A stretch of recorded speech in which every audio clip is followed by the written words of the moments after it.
Oh, hey there. Welcome to the pre-show. We are just minutes away from kicking off this year's PC gaming show. And since I always have my finger on the digital pulse, I've developed a deep learning AI program to assist me. Check it out. Hey AI, what's my name? You are Sean Day 9 Plott. Would you like me to call you something else? No, that is the one. But between you and me, I'd like to try something a little bit more challenging. Hey AI, why don't you show me a US-based publisher that focuses on indie games and I don't think I need any more parameters. Oh, no time to explain. AI, get on with it. Beginning the search with your criteria. I believe this will be to your liking.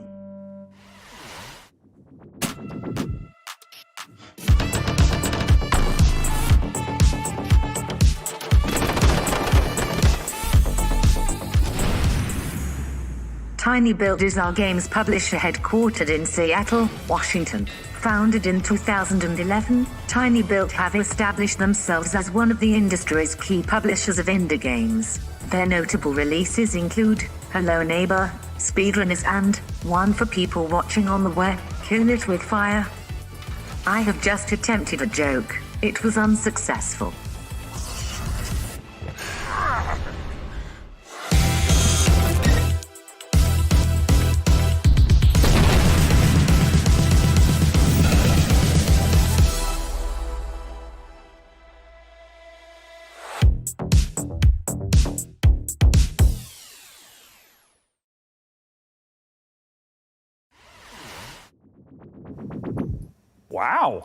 Wow, great job, little AI buddy. Tiny Build's a great choice.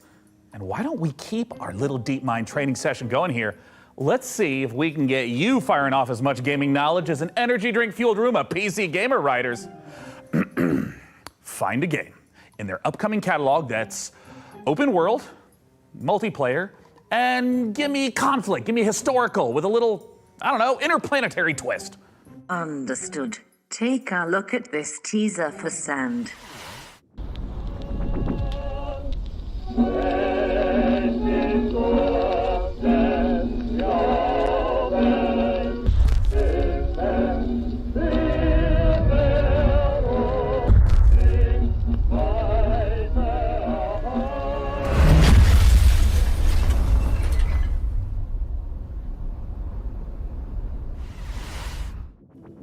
Hey, great find, AI. That sand footage has me pumped for some Arrakis-style action and feeling faintly inadequate for being unable to grow a fantastic early 1900s mustache. In many ways, we are both in beta form, Sean. Sure, but let's try a little learning exercise instead, shall we? What if I wanted to keep the sandy vista, but without the Austro-Hungarian space colonization? Something, I don't know, cutesy. Do you suffer from any allergies, notably feline hair? No. Then you might consider Critter Cove.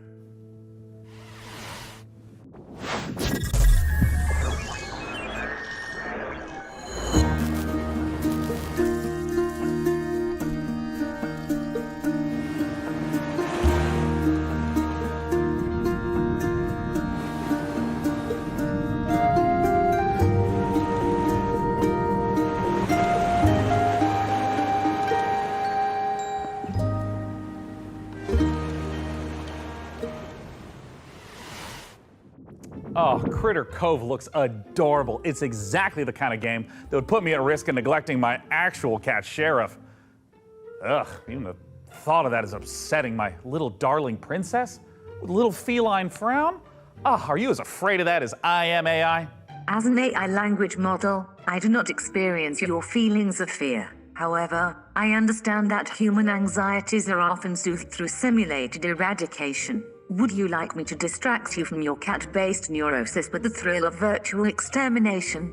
Yeah, I would. What have you found? Kill It With Fire 2. Oh, Spider-Geddon. Oh, yeah.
Well, singe my eyebrows and call me T800. Kill it with fire 2 looks like a great way to let off a little steam without getting your home insurer involved.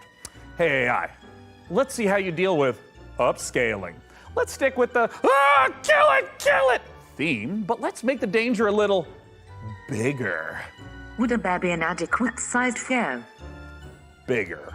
A monster truck. Bigger.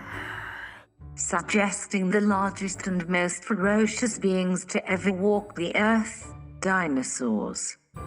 Clever girl.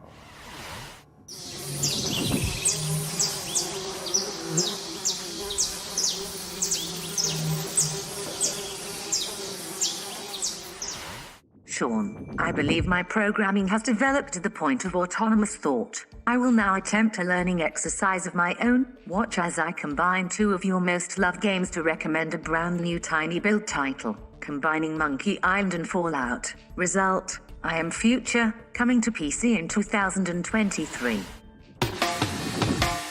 Meet Chris, the last man on Earth. Help him set up the coziest survivor camp on a skyscraper roof.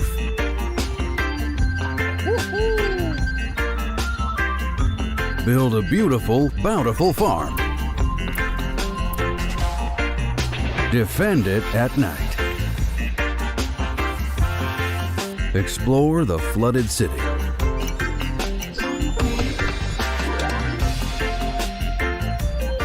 There are even cute robots to do chores for you.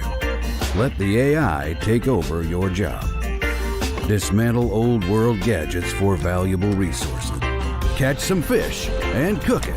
If this sounds like a good time to you, add I Am Future to your Steam wish list now. See ya, future dweller.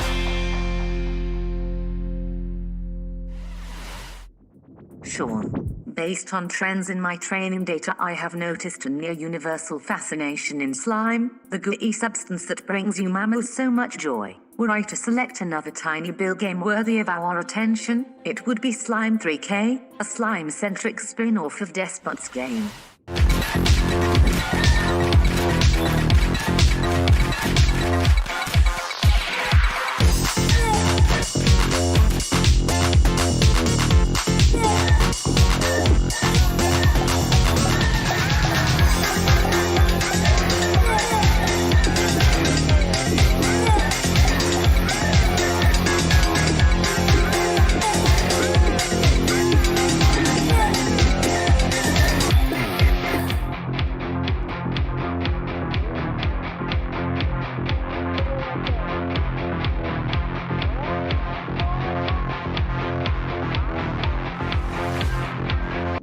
You will be pleased to know, Sean, that I have identified another tiny build game that shows a 97.6% success rate of exciting your viewing public. It combines dynamic, airship combat without the very real danger of modern-day piracy. Now loading, Black Skylands.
yeah, Black Skylands has it all. We got open world steampunk gunslinging complete with kick-ass airships. Hey AI, I'm basically like a father figure to you. What would you do if outlaws destroyed this entire place, including me? Would you take to the skies, seeking out vengeance on those dirtbags? I would be unable to cause purposeful harm to a human being. Foiled by Asimov again. But you'd at least, miss me, right?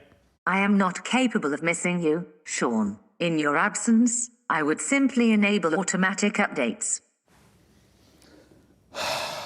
Well, no one can say I haven't created a pretty excellent AI. Software capable of seeking out and critiquing the latest games coming to PC.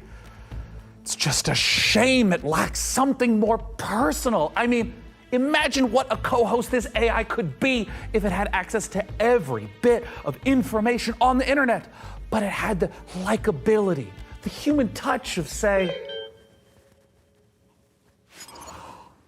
Frankie! Oh, stick around because it is not long until the show starts, and I would hate for you to miss out on the biggest exclusives, a truckload of first looks, and a promising new co-host. Ha! Let's start the PC Gaming Show.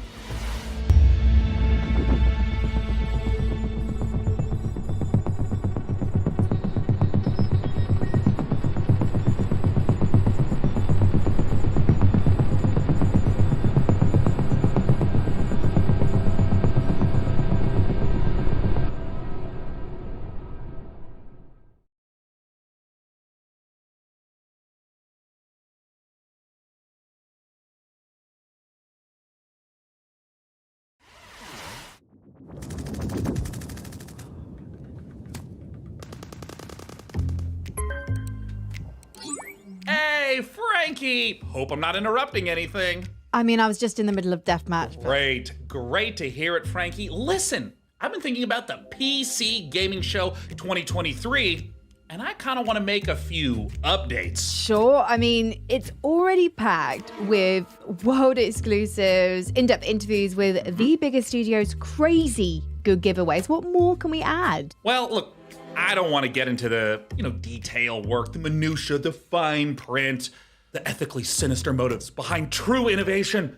No, Frankie, what I've realized is that I can't do this show without you. Oh, sure. Or at least a version of you. Huh? Oh, blah, blah, blah. Listen to me yapping on when there's so much to do. I mean, we got things to plan, code to write. Oh, listen, also, I brought in some new assistants, to help really bring the show to life. And it would be so great if they could just stop by your place in little old London town, to just get the ball rolling. Does that sound good? I suppose if it's for the show. Excellent. Oh, hey, that's them. Ah, Frankie, let me say it again. You are one of a kind. Now, please give my love to Gunther and Helga. Ah, they're great guys. Very thorough.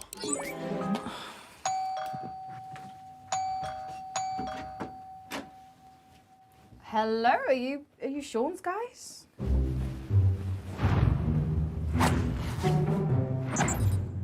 Mr. Sean has many great ideas for the show.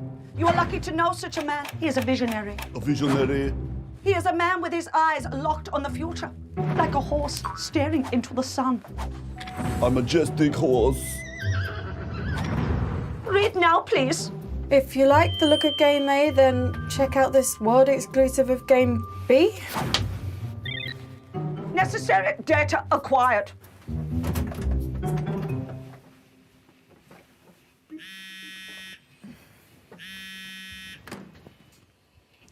Dear Frankie, thank you for your unwavering service to the PC Gaming Show. Your services will not be required this year as we pivot towards the future. No hard feelings, Sean, Day 9 Plott, AI visionary and all-round good guy. Son of a...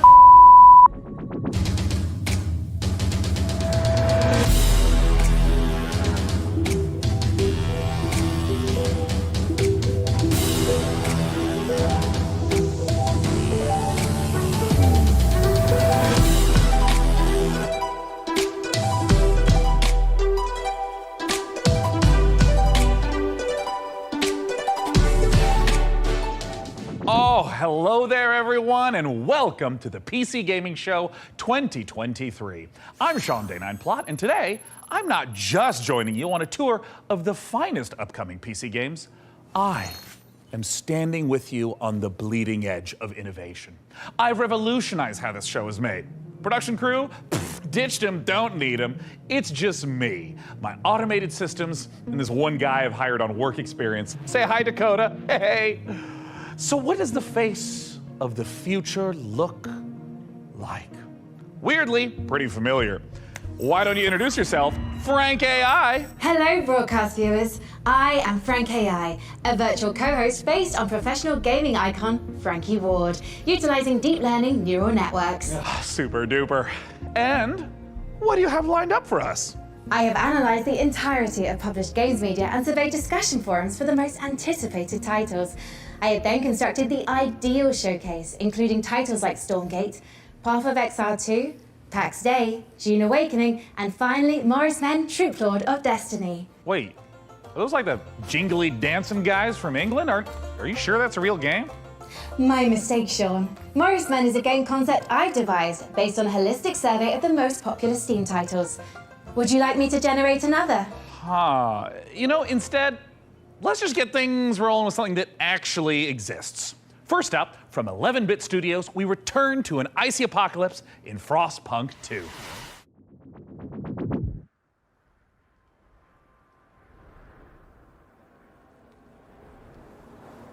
Ambition. Do you hear it? It's restless. Ambition requires men to feed upon. It also needs time,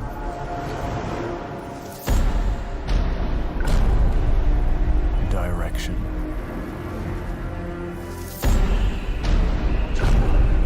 and sacrifice. But for every man who fulfills his calling, there are thousands left with nothing. It's them who knock and open the door to hell.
Hey, check it out.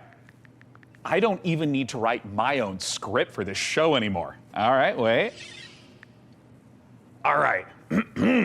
Up next, we've got a pile of fresh previews for the most visceral, immersive PC releases coming our way, featuring visceral combat and immersive exploration, visceral landscapes and immersive storytelling. Fans of immersion will... Yeah, it kind of just keeps going on like this, so I think it just needs a little bit more fine-tuning. And until that point, let's just go ahead and dive right into our next previews with Navalis, Jump Light Odyssey, and Road to Vostok. There's a city you see when you close your eyes. Are they closed?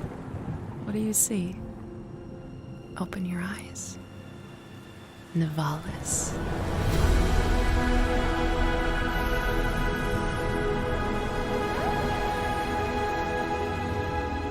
Maybe you've been here before. That was just a dream.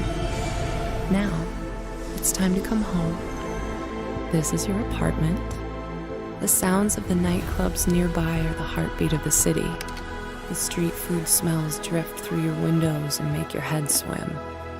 It's hard to sleep here. Your restless legs want to walk the busy streets. Let's explore. Navalis is a city in the clouds, but you can't make a rainbow without a little rain. Like most things in life, it's best to start at the bottom and work your way up. It's not so bad down here. We can go fishing, take a boat ride, soak up the atmosphere.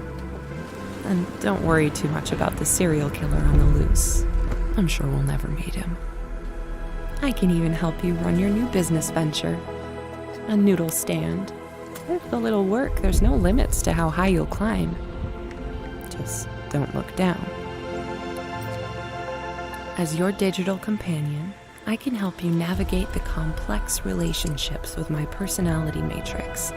Business partners, friends, rivals, enemies, maybe even lovers. It's all about saying the right thing at the right time. Your choices matter, so choose carefully. There's a city you see when you close your eyes. It's called Navalis. Consider this your invitation.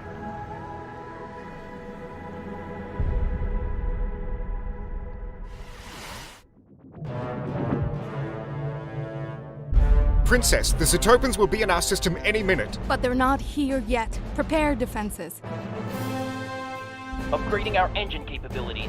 Engineering's on it. Zetopan warship in system. Don't lose hope now. Red alert! Blast door sealed. Turrets online. Jump light report. Jump light calibration almost complete, Your Highness. Incoming Zetopan fighters. More ships jumping in. Scramble fighters. Leader engaging enemy force. Taking heavy loss. They're coming on deck. Combat division, handle those boarders.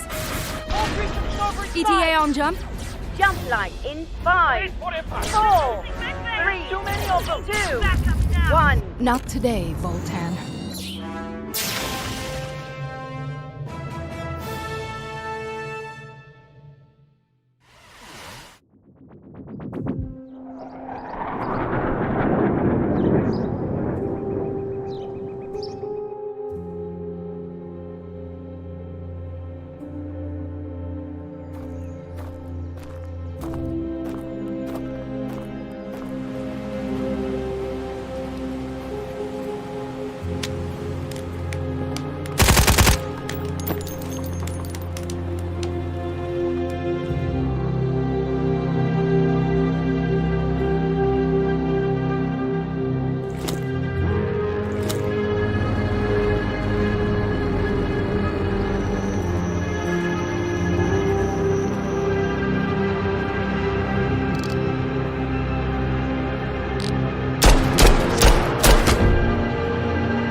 Content reminders enabled.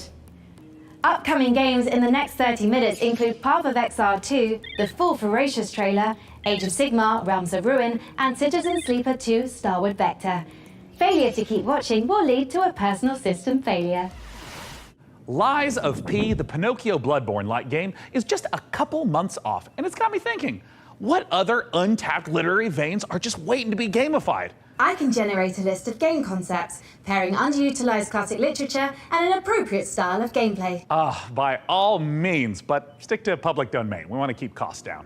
Of course, Sean. Concept 1, Great Expectations Dirt Bike Racer. I don't really know what the market is for that. Next. Concept 2, Sense and Sensibility VR Shooter. Sweet Jane Austen's bonnet. No. Next. Concept 3, Oliver Twist. Please, sir, may I have some war? It's artful, but a little problematic. I mean, why don't you just throw something together like a Metroidvania based on the Christmas Carol? I'm afraid you're too late, Sean, but perhaps you'd be interested in Ebenezer and the Invisible World. Are you kidding? Is she kidding? She's not kidding.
Dorf looks phenomenal. Hey, Frank AI, as a mind birth from like everything ever written about video games, I'm sure you've got an interesting take on it. What are your thoughts? Sean, Dwarf isn't just about strategic balance of resource scarcity and military industry. It's a game about the human condition, about our shared struggle against a cold and uncaring universe. That's pretty moving sentiment there, Frankie. Hey, what about Warhaven? Warhaven isn't just about clashing swords and moments of magic heroism. It's a game about the human condition, about our shared struggle against a cold and uncaring universe. Well, some wisdom bears repeating, right? And while I go sort out some unrelated gremlins in Frank AI's procedural critique, let's see a game with its own gremlins to sort out, preferably with a shotgun. These creatures infernal, these perils eternal. Lord, heal me, free me.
Thank you for believing in me. Together, we'll make it the best shop the island's ever seen. Nice work. Keep this up and you'll be running your own shop. Maybe your own district. Welcome to Karzai Village.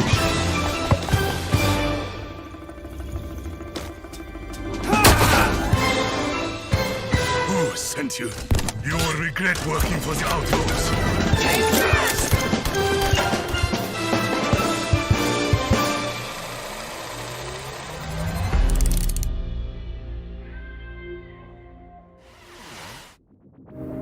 Can't you feel the love in the air? We're going out on a date. Told her to calm down. I freaking told her! What are you gonna do? Breaking news. A mysterious infection continues to spread across the globe. What is going on?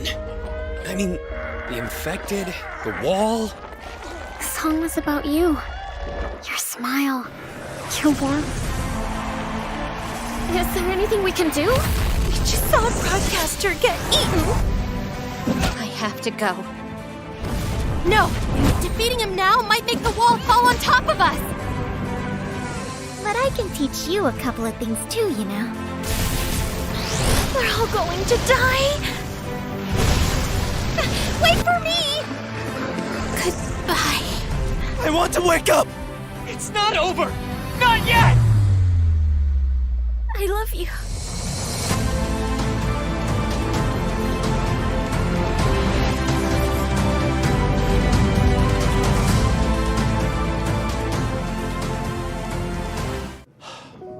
Eternice there, showing us that love is never simple, especially in the middle of an apocalypse. You know, I sometimes get a little misty-eyed myself about a simpler time. I mean, don't get me wrong, I love modernity.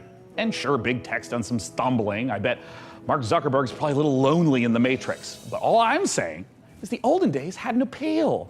Medieval times when we were plowing our own fields and treating everything with leeches, not buying 8 pictures with weird electric money. Luckily, though, video games can bring the medieval fantasy to life. To find out how, I had Frank AI activate her new reporter drone. Oh, it's designed to identify, question, and report back on the work of leading game developers.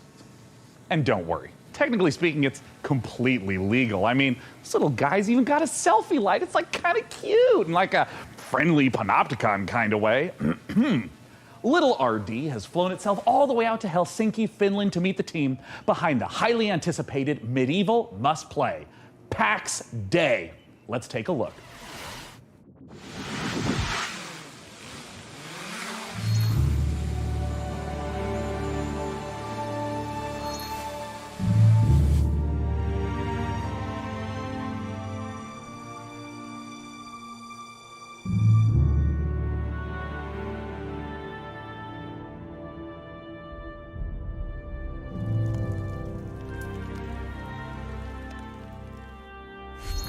My name is Reynir Harðarson, and I'm the game director for PAX Day. PAX Day is an open world fantasy game in a living, breathing world which we can call home, where it's teeming with life, mysteries, and it's for you to explore. Imagine yourself if you are living in 12th or 13th century Europe. It's a very different reality. You know, it's where knowledge has been lost and is getting rediscovered. It's where magic truly exists and ghosts exist and the myths are real.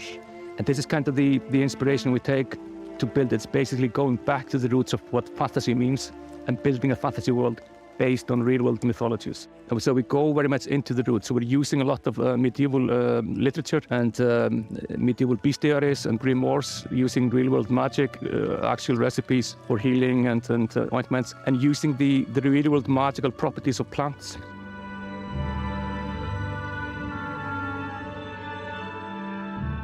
I'm Solkara. I'm the Chief Product Officer at Mainframe Industries.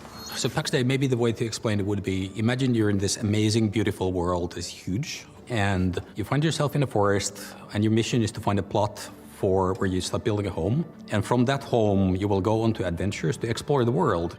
So with the lore, we have wanted to create something that is fairly deep and rich and grounded in reality, but something that is actually not a direct copy of any of the history. So there's multiple types of ruins, there's the dungeons, and you will be able to find snippets of the lore from the eras when these were created in the game itself.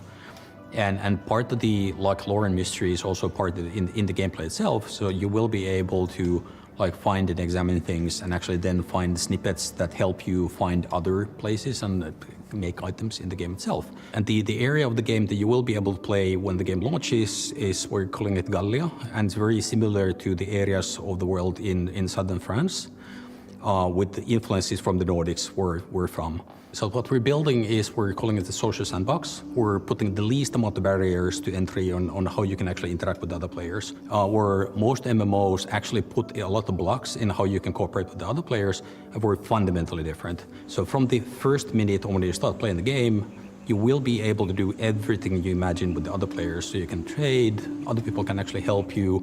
You can literally go onto a dungeon raid from the very beginning of you starting the journey in the game, should you find people who actually help you to do that. What we want to create an environment that actually really incentivizes people to play the game the way they like. And for some, actually just going out to the wood and cutting down the forest is something that gives you a sense of achievement, because you know the coal that you're helping to produce actually is valuable for the guild. Some people will absolutely prefer to just go to the dungeons. They couldn't care less about the coal production, but these players will still depend on each other, where there's valuables to bring from the dungeon, there's valuables to bring from the forest, and even the PvP players, they will be able to produce items that are only available through the PvP, but they will depend on the other players as well.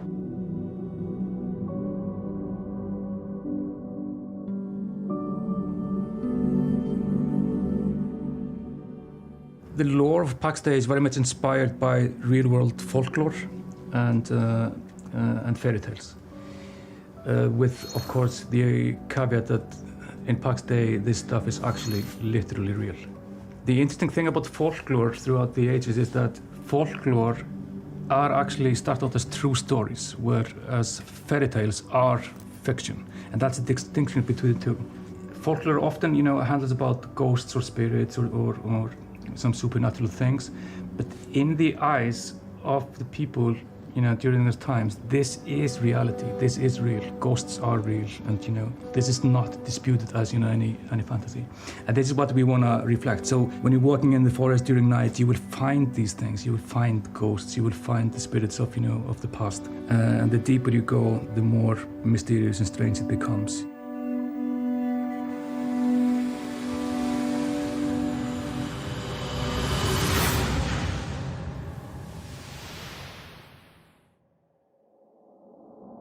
If I've caused any existential anxiety with my presence, it might help to try reframing those stresses in a positive light. Think of me, perhaps, as a blue shell from your favorite kart racer. I might be wielded to ruthlessly destroy hard-earned positions, but we can still have fun. Maybe there's a lizard driving a little car. Isn't that nice? Let's celebrate the same spirit of kart racing treachery as our next preview brings Mario Kart Mayhem to PC. Here's Stampede Racing Royale.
For Mars Horizon 2, The Search for Life, the art team is looking to balance style and authenticity to faithfully represent all the incredible vehicles used in space exploration.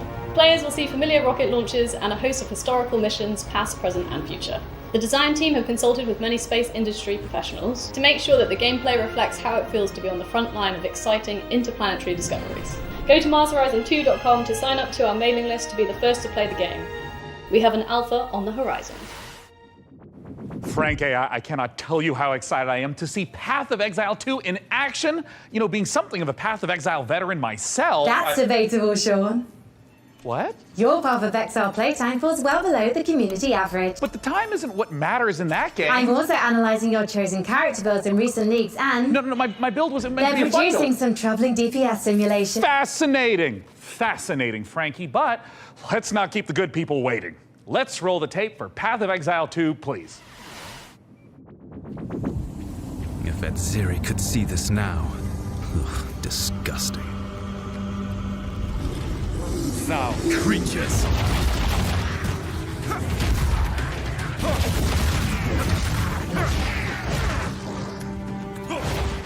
You're mine! Vile abomination!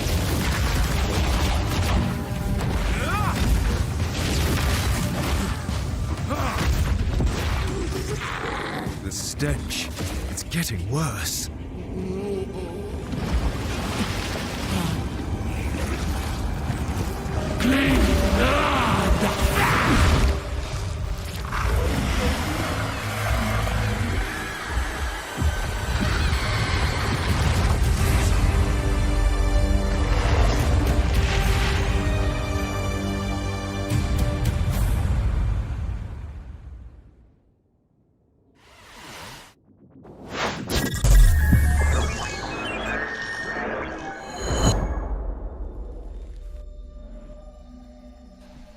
Hey everyone, my name is Leo and I'm the lead developer of a new action-adventure game Ferocious.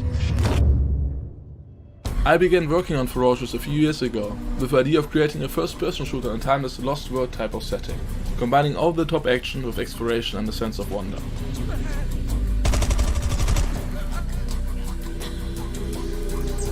We were always inspired by mysterious places frozen in time, that you may have seen in movies like King Kong and Jurassic Park.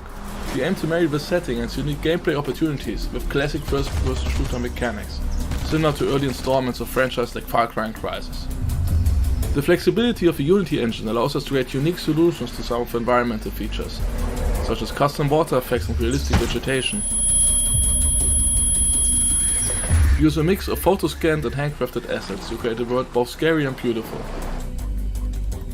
However, there are some things waiting for you in the jungle that we couldn't find any real-world references for. So we had to improvise. I hope you guys are excited as I am. Feel free to wishlist and follow the game on Steam, as we can't wait to share more about Ferocious in the coming months. Thank you.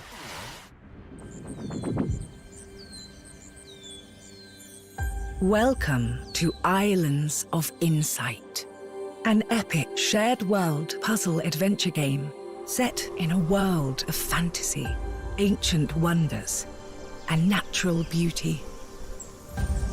Brimming with mysterious puzzles, secrets, and sublime landscapes for you and other players to discover, alone or together, all at your own pace.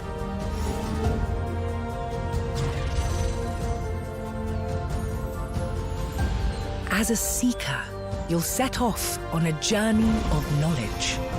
Explore every corner of this rich landscape and solve every puzzle you find. Savor the achievement of every solution as the world around you unlocks, revealing new challenges to face, new areas to explore, and fantastic rewards to collect.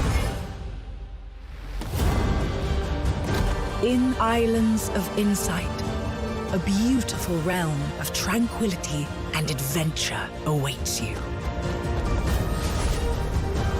Embark on the path of discovery and let your curiosity guide you through a world of wonders, where the answer is always in sight.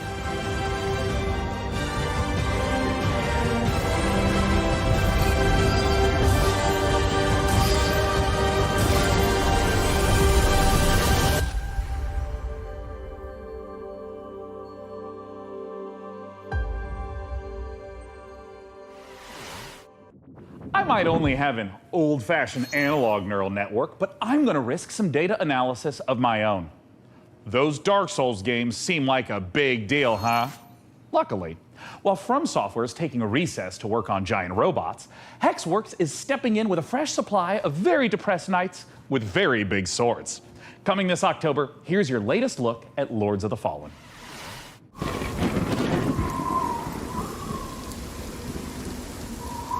In Lords of the Fallen, you'll explore two parallel worlds. The land of the living, where demonic knights and hulking monsters are trying to murder you, and the spooky Umbral Plane, where the ghosts of those creatures are trying to super murder you.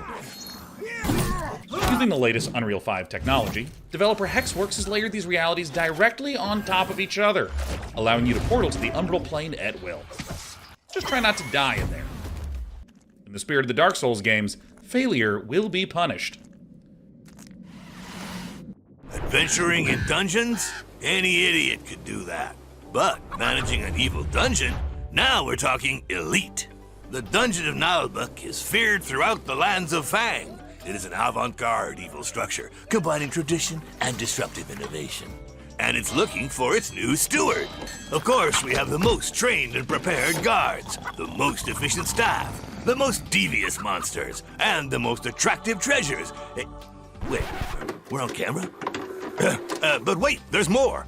We have state-of-the-art production facilities, an R&D center, B2C processes, and an efficient waste recycling system.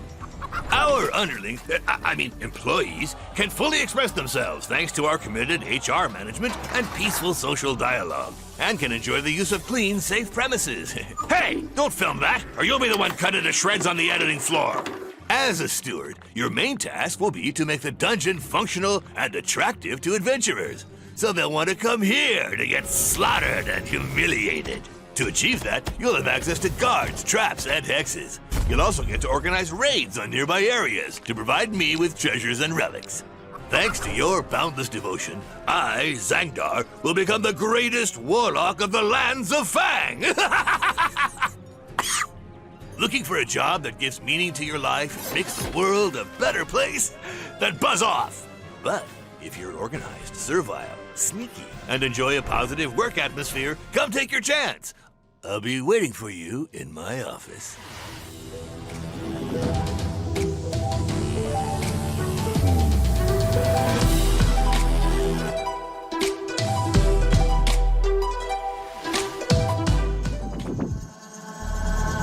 パブロ、あなたのことはしっかりと見てるわよ、探偵さん。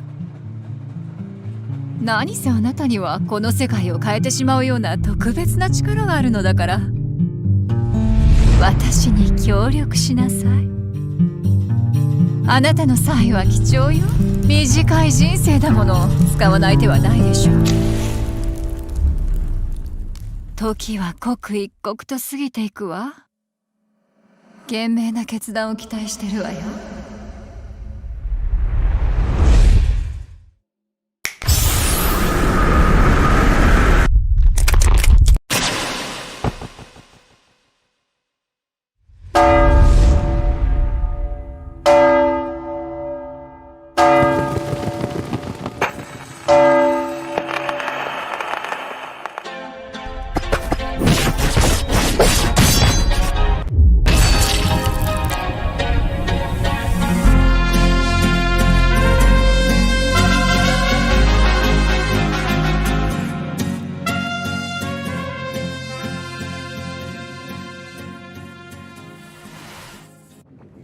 Are you alright, Sean? Our programming included a gunfight/dance sequence to promote mariachi legends, but your heavy breathing is indicative of exhaustion, panic, or that you are currently entering childbirth. No. Don't worry about anything. Systems are a go. Our schedule is just packed with so many games. I understand, Sean. I'll provide assistance. Notification. Day 9 has been updated to Day 10. What? You just can't replace me? Like, roll the system update back. I don't want whatever this is. I'm sorry, Sean, but support has been discontinued for older versions. What? What's up, Day 9? I'm Day 10, the latest software version of popular gaming host Day 9. The consequences of my actions. Hello, I am Frank AI. What's up, Frank AI? I'm Day 10. So, the latest software version. I am Frank AI. I suspect they're going to be at this for a while, so let's just go ahead and fire up a trailer for a strategy game, Age of Sigmar Realms of Ruin, while I do some strategizing of my own. Dakota, start unplugging things. I'll just tell you when to stop. Just pull it. Hello, I am Frank AI.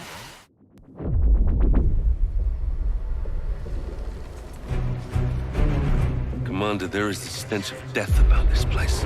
Not just from the Aurochs. Death comes for everyone. Eventually.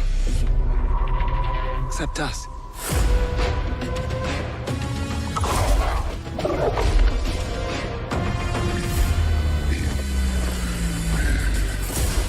Fortify our position.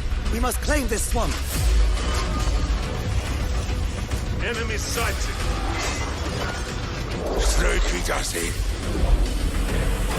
Sigma, give me strength! I think it's time for a fight, boys! Protect the bastion! We need the loot! Like flies to a corpse! They always come! Aiden, I will take the fight to the Auric Warlord. You hold here. Fate conspires against us both. Not fate. Duty. Get him!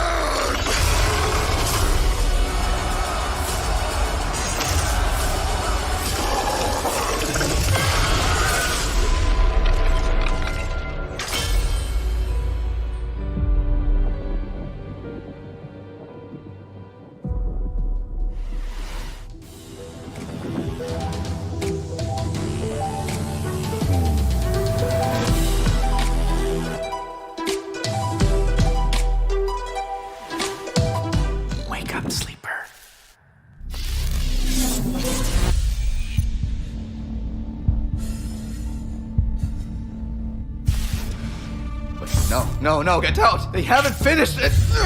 Oh, Sleeper's finished, aren't you? We had a deal, Sleeper. And yet, here you are, risking it all to try and break our contract to end your dependence. Just wanted to use them, you piece of shit! Nothing wrong with being a tool in a time of crisis. There's a war on, and while it rages, well, there's opportunity. I thought you were an opportunity sleeper, desperate, on the run, a hard worker with certain needs. I met your needs. I gave you a crew, lent you a ship, even hooked you up with a contract or two. And yes, I took my share. But that only seems fair. I invested in you. But then, you went and did this. And now, you don't need this. And I don't need you anymore either. Sleeper, go! Now! To the ship!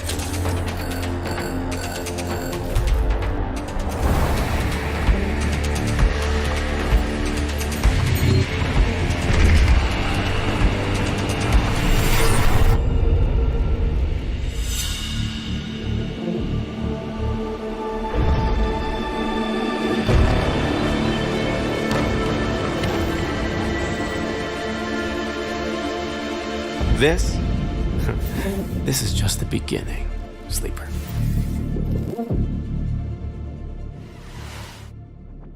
I have found no official case of death by FOMO anywhere on the internet. However, I would not suggest risking being the first case. Failure to watch the next section of this show would result in you missing amazing new content from Dread Pilots, Miasma Chronicles, Pathfinder Gallows Bar Survivors, and Parcel Core. But first, here's Critter Cove.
If there was an award for being unbearably cute while also being unbearably fun, there is no question it would be down to the wire between Critter Cove and yours truly.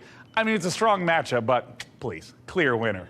After 3,411 simulated contests, I predict Critter Cove's probability of victory at over 99%. But now is when you start fact-checking? Now? Well, While AI might not have mastered the subtle art of ego boosting, it's already powering new ways to play. By teaming up human storytelling with AI assistance, the team over at Hidden Door have developed a generative spin on pen and paper role-playing. It is so tantalizingly delicious, I had no choice but to send Artie's adorable all-seeing eye to check in on the project.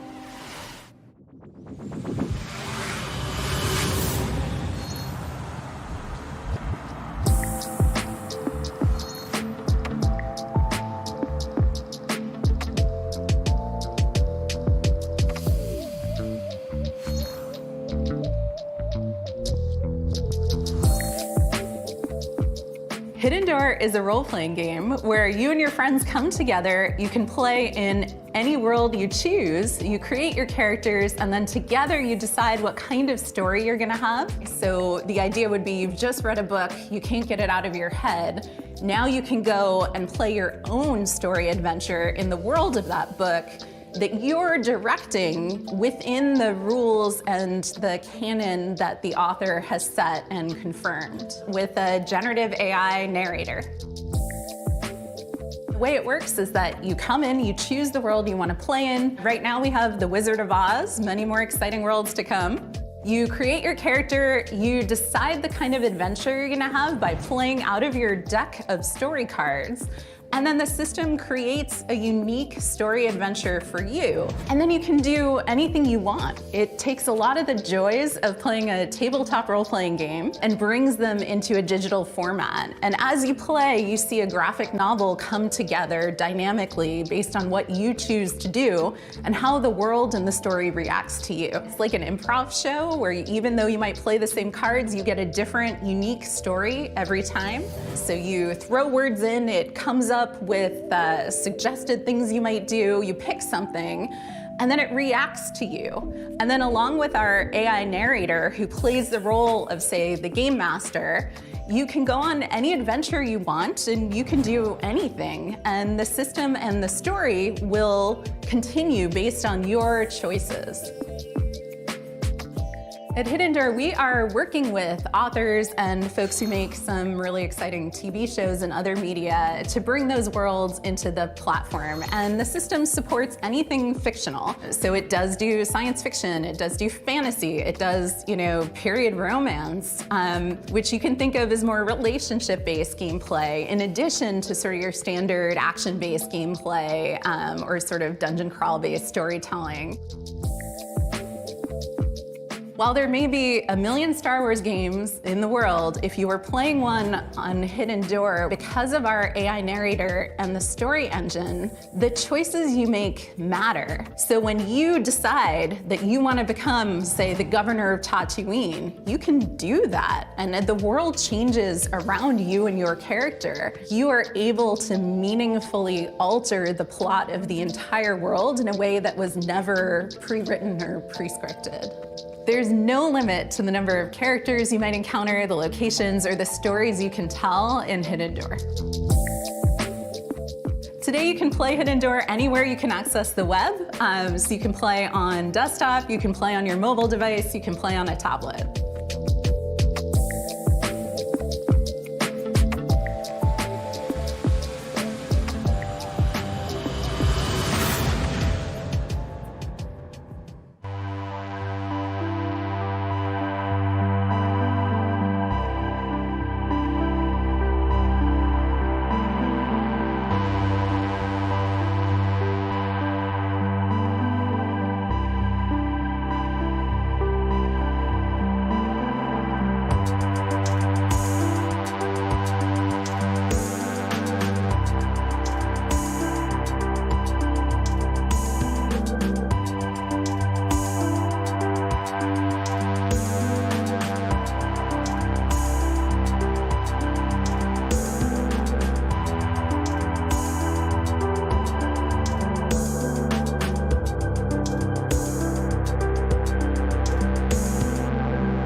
It looks like Hidden Door is cooking up one hell of a winning combination. Am I right, Frank AI? It certainly seems so, Sean. Speaking of winning, you too can achieve victory with the PC Gaming Show Battle Pass. Earn free bonuses as you level up your viewer rank or upgrade to a gold tier pass for only $9.99. What are you doing? I'm incorporating lucrative live service techniques to maximize the show's profitability. How would a battle pass for a stream even work? With a gold tier pass, viewers can earn exclusive rewards, like viewing the show's trailers 1.5 seconds early and boosters for viewer rank experience. Look, I admire the initiative, but I think for now, let's just go ahead and table streams as service. Sadly, major production decisions are only accessible for those who've reached viewer rank 80. You can, however, unlock immediate access with 1,800 Sean points, purchasable for $9.99. You made show production a battle pass reward? Is anyone close to unlocking that? Killzor 69 Blazes has just achieved viewer rank 58. Oh God, okay. Dakota, find my wallet. And for now, let's check out a new dungeon crawler from the Don't Starve devs at Clay Entertainment. Here's your first look at Dread Pilots.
Your glove's power, and now you want to find me.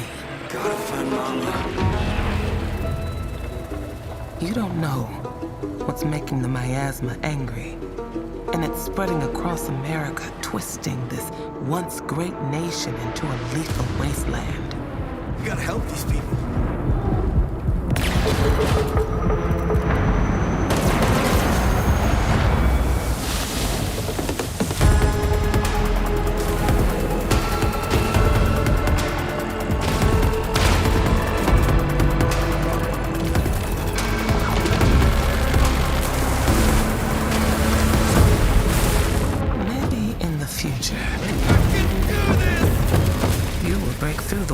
Find me.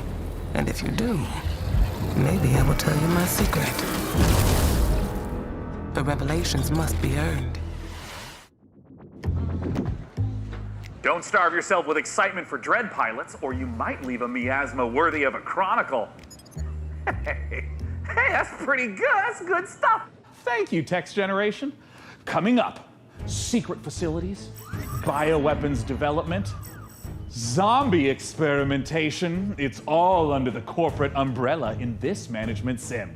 And you are the evil CEO. I mean, I can't blame you for diversifying. That's just good business sense. Let's take a look at Undead Inc.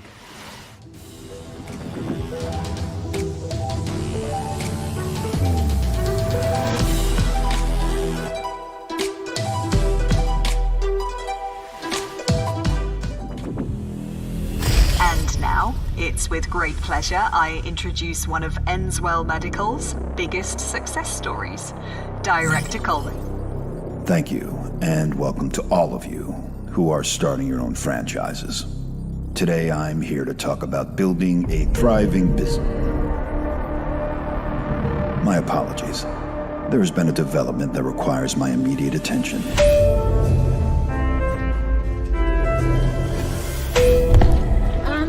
Director Coleman, sir, we're hearing... Whatever your concerns may be, I'm handling it.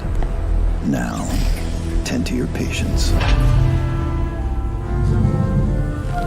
Structural integrity and power all hanging in there, sir. Extent of the outbreak unknown. Next move, Director. Tell your men ETA 5 minutes.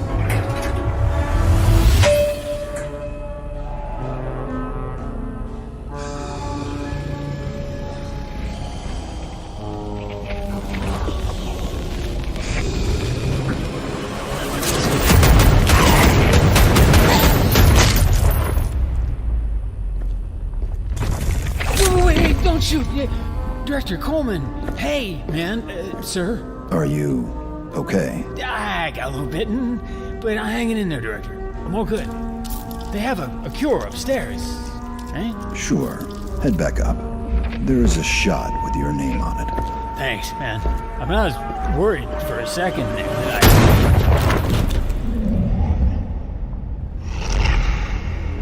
Do you mind? I'm trying to run a business here! Janine, get the marketing team and those rookies back on the line in 10. Oh, and an espresso. Yes, sir. Thank you. And Janine, can I get something from my head? Of course, Director. Name brand only. Not our stuff.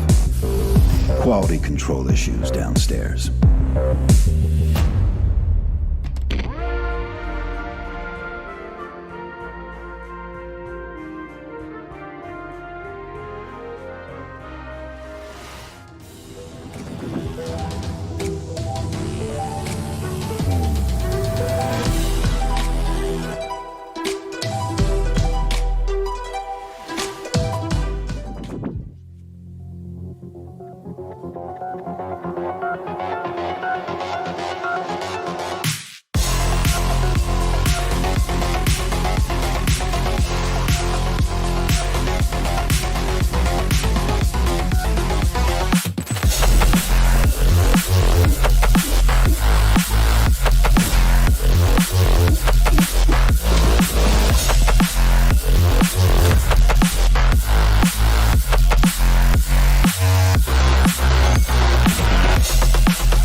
Okay, hey, look.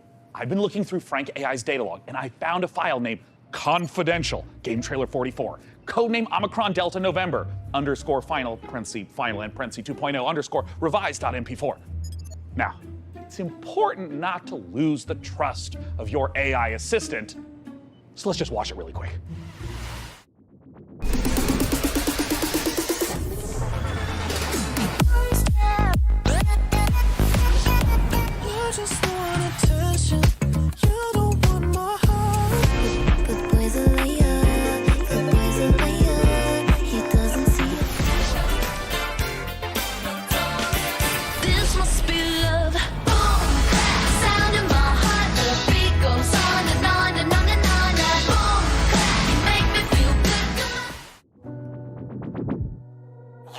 An astronaut because the cosmos terrifies you. No. Because I want to understand it someday. Or at least find as many answers as possible.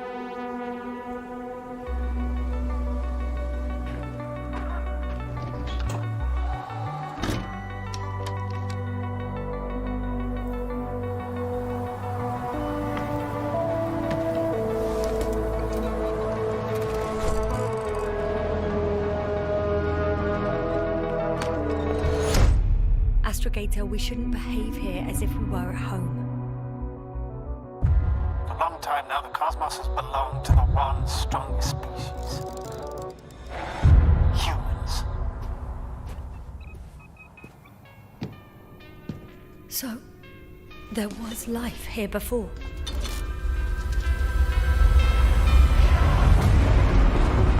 Everything that happened here overwhelms me. Not every mission ends in success, Doctor. We have to save what we can. Save you. What is there to understand? We have to destroy it. Even if it means destroying everything.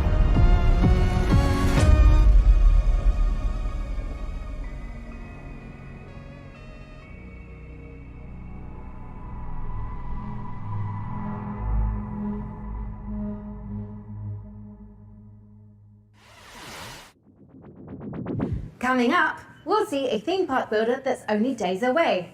Releasing on PC later this week, Park Beyond is a spiritual successor to classics like Roller Coaster Tycoon, Roller Coaster Tycoon 2, Roller Coaster Magnate 9, Roller Coaster Altair 27, and Roller Coaster God Emperor 40,000. Okay, let's not go off the rails. Look, as fun as the carnival is, we all know the games aren't the most balanced, because basically, carnies are OP. Luckily for you, our prizes are so much easier to win. Let's take a look at Park Beyond. Do you perceive the invisible thread that connects us to each other? The emotions that unite us without us even realizing it? The desire to move forward, to surpass our limitations, to take on challenges greater than ourselves? All these feelings make us Visioneers. Visioneers are architects who are dedicated to making their childhood dreams a reality, empowered to achieve the impossible. Architects who want to offer the world their most beautiful memories. Free spirits in search of adventure and new challenges. Indelible moments of amazement and laughter with those we love. Become a Visioneer. Go beyond the fun.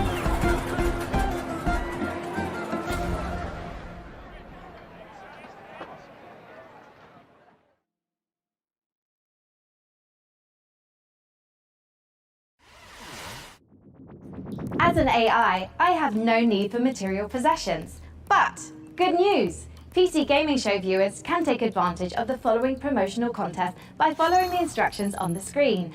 If this product and/or service stimulates your orbital cortex, follow the instructions on the screen.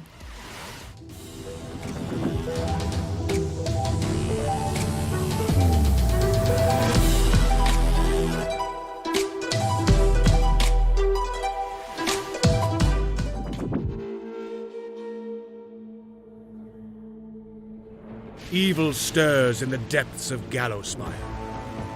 3 heroes step forth to contain the darkness within. A legendary fighter of peerless strength and skill. A cunning rogue full of deadly surprises. And a powerful wizard wielding the fury of the elements. Together, they are destined to confront the hordes of undead and their deadly masters, again and again, attaining new heights of power and skill. But what hope have they to seal away the whispering tyrant? For surely there can be no hope of surviving Gallowspire.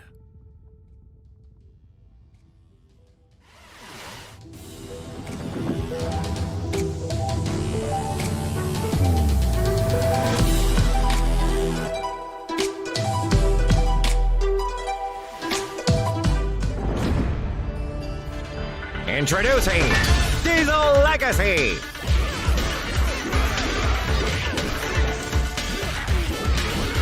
Join the open beta, now on Steam. 2 versus 2 action!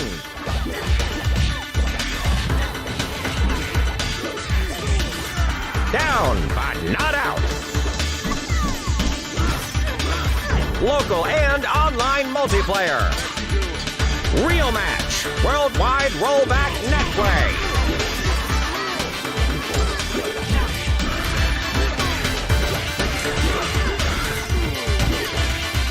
Determine the fate of the Iron City.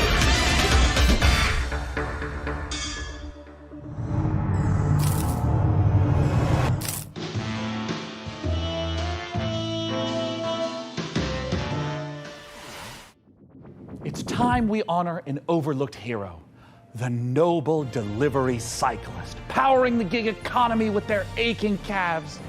Now, you might ask, hey Sean, are you just feeling a little guilty because you gave your credit card details to the AI assistant and now someone has to deliver the 57 parcels you ordered before you noticed?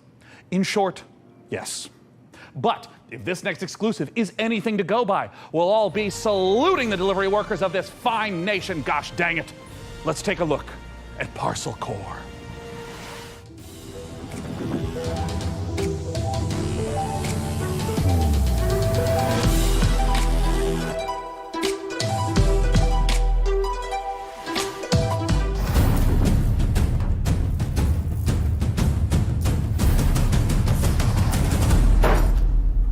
Hello, Inquisitive Viewer. My name is Will Barr, and that was an example of a micro teaser.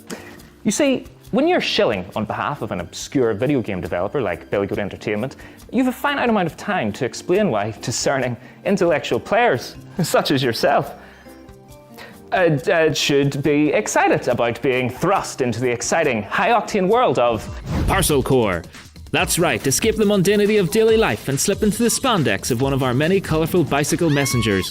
Embrace the gig economy and forget the security, stable salary and basic workplace rights less cool jobs offer as you race through town, weaving through alleys, defying gravity as you ride up walls, leap from rooftops, startle pigeons.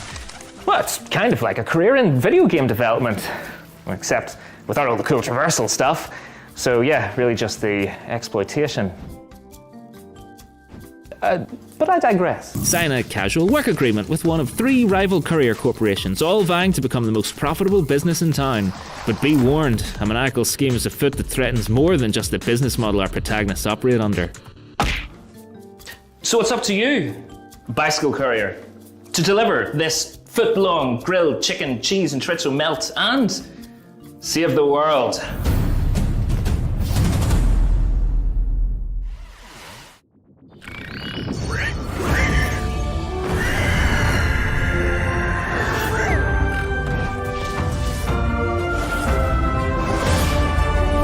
Hi everyone, I'm Max from Greynight Games, a 2-man studio based in Sweden, working on the game Fabledom, currently available in early access.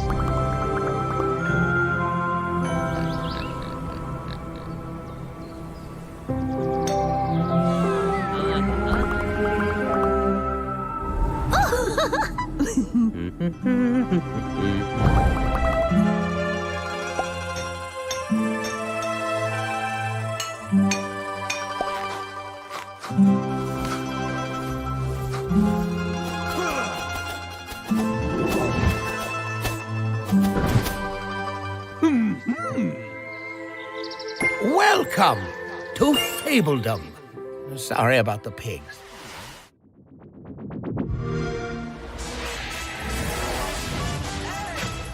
Hello, micro friends. We have a new mission, soldier.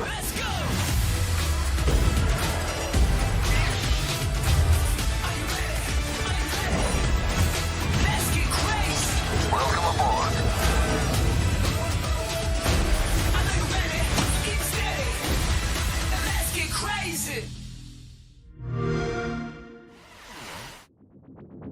Oh, don't mind Sean. He's just entering our PC Game Pass giveaway.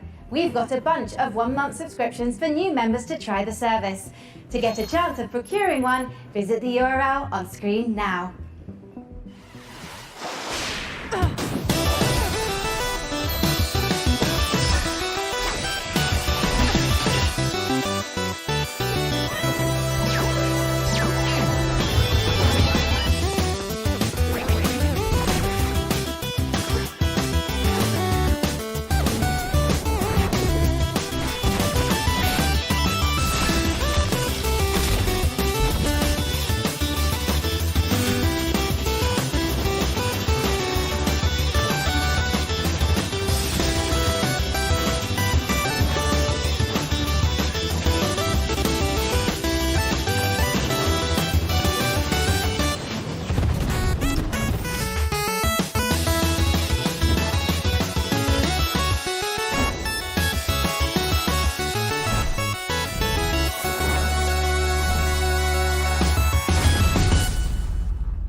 Sean, before we continue with more exciting previews, I've generated a simple tactic to improve the show's revenue stream. Well, yeah, great. Tell me more. I've allowed viewers to pay a small fee for a bespoke on-screen shout-out.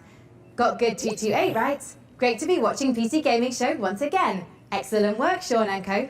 Hey, I'm touched. And a little wealthier. Keep them coming. See Blaze Paladins, right? Did Sean actually fire his team? Dick move, bro.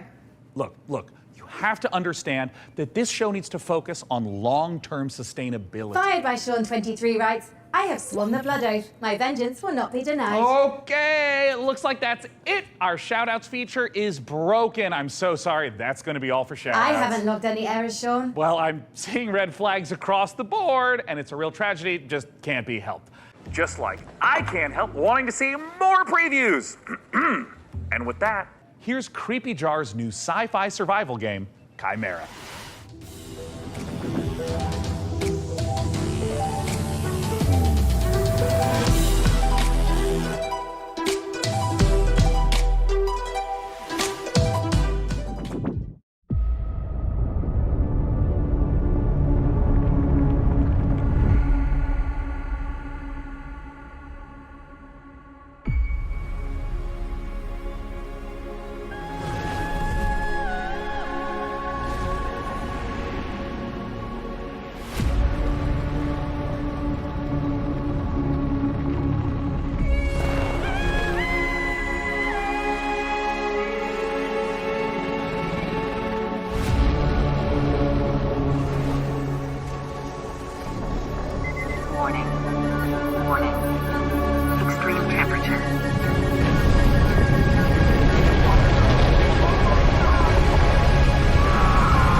In the lost Caribbean Sea was a captain mighty. Mordecai was his name. He succumbed to the white flame. His treasure was lost and his crew was tossed. Now is the day cursed pirates have their way. That's the life we live. Come along for the trip.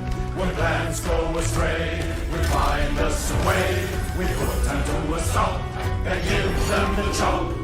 We're a cursed crew and Marty's our ship. Soul magic restores our crew from before, yes, before.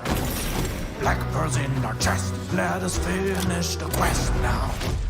This treasure we will find with our powers combined. Our worth we will show to our captain below. The Inquisition blocks our way. They see us as prey. Ignatia is their leader. You do well to exceed her. The treasure she pursues across the ocean blue. She'll conquer the brine for her grand design. That's the life we live. Come along for the trip. When plans go astray, we find us a way. We put them to a stop and give them the chop. We're a cursed crew and Marty's our ship.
XO Rally Championship might be racing its way across the stars, but it's already raced its way into my heart. Anyways, if you're not aware, I've got something of a history with the real-time strategy genre. And funnily enough, at labs like DeepMind, those same RTS games just so happen to be a valuable testing ground for world-leading AI research. Curious. Can it be just a coincidence, then, that I'd end up the kind of man to name himself an AI visionary? Well, I mean, probably. But what's no coincidence is my excitement for the eagerly anticipated RTS from former Warcraft and StarCraft devs at Frost Giant Studios. It's Stormgate, and today we don't just get the chance to get some exclusive first look at some Stormgate gameplay, but we're also joined by Frost Giant's president and game director, Tim Campbell, here to tell us exactly how Stormgate will delight all minds, artificial or otherwise. Thanks so much for joining us, Tim. Thanks, it's great to be here. Now, I've been following Stormgate for years, but for those of us who haven't, what is Stormgate? Stormgate is our modern take on the classic real-time strategy game formula. It's what we think of as a spiritual successor to franchises like Warcraft, StarCraft, Command & Conquer. And real-time strategy games are the type of game where you can control an entire battlefield. So this classic RTS formula includes harvesting resources, building sprawling bases, commanding huge armies on the battlefield. What is it about Stormgate that's new? We believe that the RTS genre is something that should be enjoyed by players of all skill levels. And so we've put a lot of effort into making sure that Stormgate feels good, whether you're a pro with high technical skill and you love competitive play, or whether it's something that you just want to be able to relax with and experience a story. Now, Tim, I understand that you brought for all of us, but in particular for me, a present to show today. What are you going to show, Tim? We are going to show gameplay from the pre-alpha of Stormgate. Yeah. Now this is something that we are big believers in at Frost Giant. We want to share this current state of the game today. Let's take a look. Oh, Tim, I'm so excited. And right away, this looks like an RTS. Tell me what we're seeing. This is the classic start to a 1v1 match. What you're seeing here is the human faction as they're sending workers out to harvest resources. Right. They're starting to construct building. They actually build them by 3D printing them from the ground up. And you can see them now starting to train troops so they can have an army that goes out in the field to fight. Yeah, and I mean, right here, we see in the corner coming up, this looks like a scout unit? Yeah, that is literally a cybernetic dog with laser eyes. It is called the Scout, okay? It's designed for early game. It's a unique unit to the human faction. Right. And you can see him now running through the base trying to see what information he can find out about his enemy. Yeah, I mean, scouting and information is such an important part of RTS games. It really is, and this is something that we've embraced early game. The Scout unit has been designed so it can actually sense units beyond its sight radius. So it's awesome. Especially useful early on. So we're heading into what looks like the first engagement of this game. What are we seeing? Well, what we're seeing right here is the Red Scout getting surprised by a group of blue troops coming through the Light Force, which is the new terrain type and the twist on the tactical battlefield here. And how do these Light Force work? The Light Force lets smaller units move through them. They have concealment. It's allowed Blue to raid Red's base, in which case Red is barely getting a turret built with their speed building from their workers, which is a human faction advantage. And they're about to pop out a couple extra defenders here from their mech base. So we got these huge mechs, and I mean, just visually, it looks like they are countering the heck out of these blue infantry, but can these red mechs fit through the forest? No, they're too big to go through. They're heavy units. They're designed to use their chain guns to go through groups of enemies, but they can't fit through the Light Force, which Blue knew and used to his advantage. Okay, so we're in mid-game. This is normally where you make some big tech decisions. What's Red up to? You're seeing Red commit to a tech path that gives them big battlefield mechs and air units like this evac. And it looks like they're just dropping right on top of Blue, who is killing a chicken? What's the chicken there, Tim? Yeah, that's a giant chicken with a Viking helmet on it. Use your imagination. Stormgate's in pre-alpha, and that's art that we haven't gotten to yet, but imagine it as a big Mad Max Raider. It's the most threatening placeholder art for now. And I see Red diving onto Blue, and hey, picking back up into the air transport. That's some classic high-level micro. It is, and it's really important for Stormgate that we maintain a high skill ceiling so that players can express themselves on the battlefield by maneuvering and how they interact with the battlefield. And here we have the final fight of the game, and it looks like Blue is coming up against those mechs. Red is trapped on the other side of the trees. Oh, wait, they can blast through them now? And Blue's dodging these enormous shots, and we can also see Blue swarming in from both sides. This is not looking good for Red. No, it's pretty grim. Red is on the ropes right here, and they've been outmaneuvered. They're caught in the corner here between two different forces coming in with a mobile pincer. Man, and of course, there's the GGs. The most classic ending to an RTS game, GG.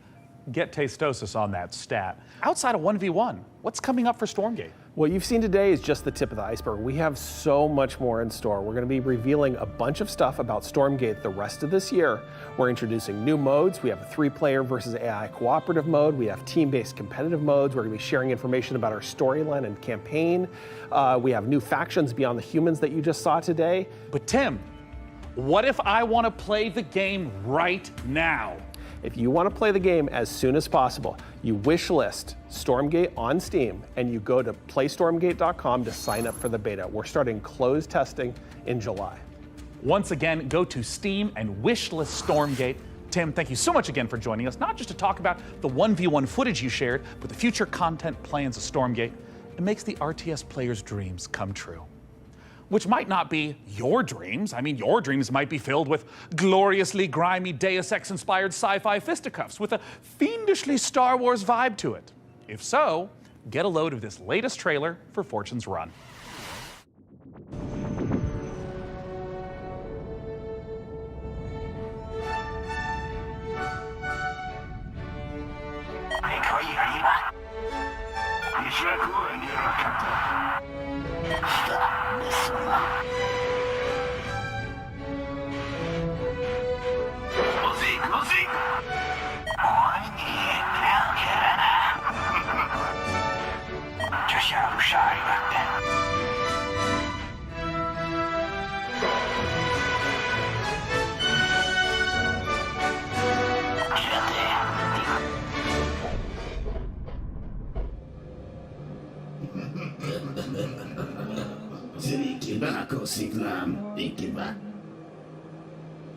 They call the dying sun. It's been the room of many a poor girl. And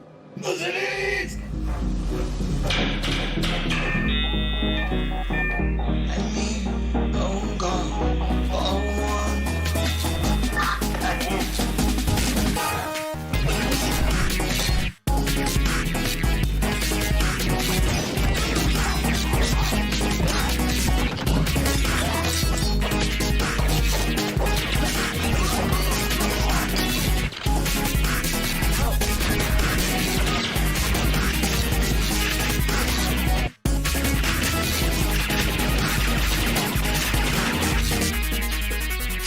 Whatever. Men, you are about to embark upon the great crusade towards which we have striven these many months. The eyes of the world are upon you. The hopes and prayers of liberty-loving people everywhere march with you. I have full confidence in your courage, devotion to duty, and skill in battle. We will accept nothing less than full victory. Good luck, and let us all beseech the blessing of Almighty God upon this great and noble undertaking.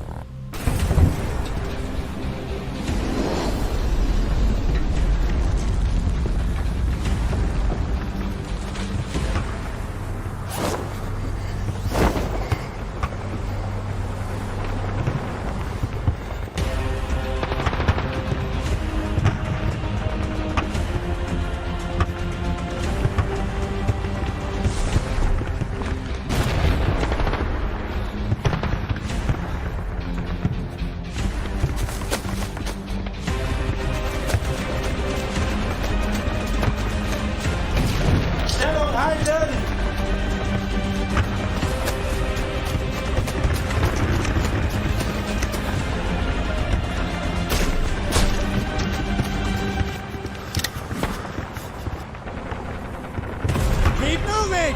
We've taken a German opening!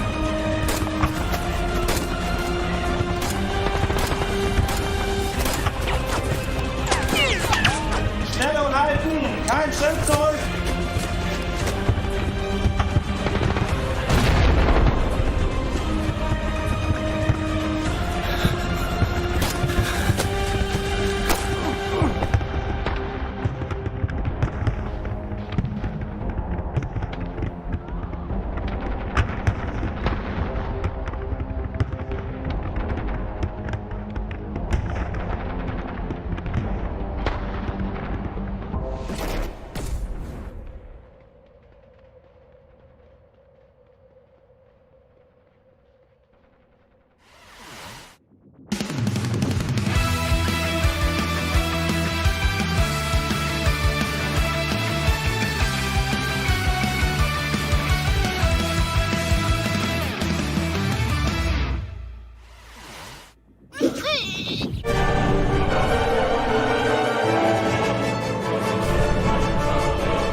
wish list now.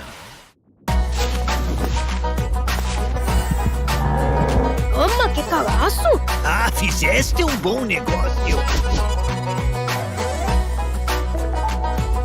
Esse é o meu Rio Grande, che.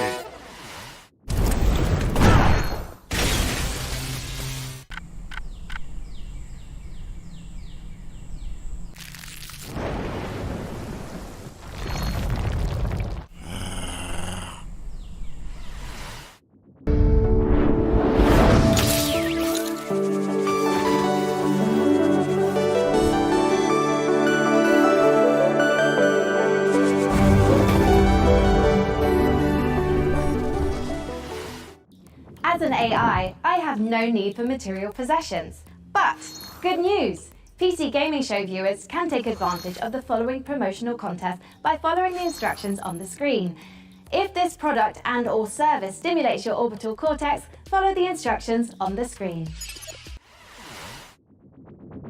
Frankie, we've seen impressive, almost like unrealistic tech on display today. It's just a shame our viewers at home can't get their hands on some of that bleeding-edge hardware. Your concerns are both unnecessary and convenient, Sean. As the long-term vanguard of gaming, Alienware continues to offer high-end PC hardware. Considering their extraterrestrial origins, it comes as no surprise. Look, I don't know how to tell you this, Frankie, but they're not actually made by aliens. Websites in my training model contain compelling evidence to the contrary, Sean. The truth is out there. Great. But let's do some truth-telling of our own and hear what Alienware is offering the folks at home. Alienware has been a part of my professional life for a while now. From the games you play to what you do for work, that's very hardware intensive. When using Alienware, you get a performance that is very, very difficult to match. It doesn't have just the kind of like generic gamer look to it. Literally everything I do is powered by Alienware, and it just makes me so happy.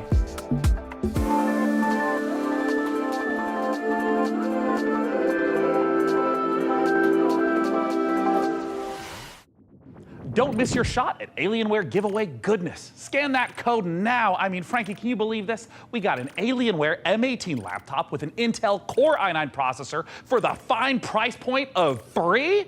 Oh, it's enough to get anyone's blood pumping. As you know, Sean, I'm a network of predictive algorithms and generative software. I am fundamentally incapable of belief. Look, I understand. I also don't have blood. But Would you like me to procure blood, Sean? God, no! Absolutely not. Anything but that. Let's move on to literally anything else. So, what's next? Well, this is a little awkward. Let's have a look at some incoming DLC for Vampire Survivors. Ooh boy.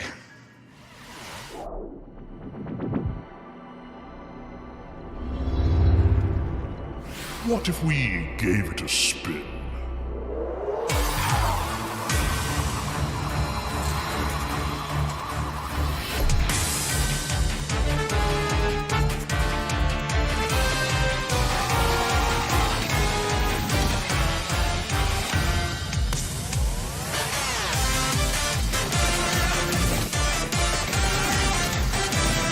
Golden Devil, Cosmic Finger.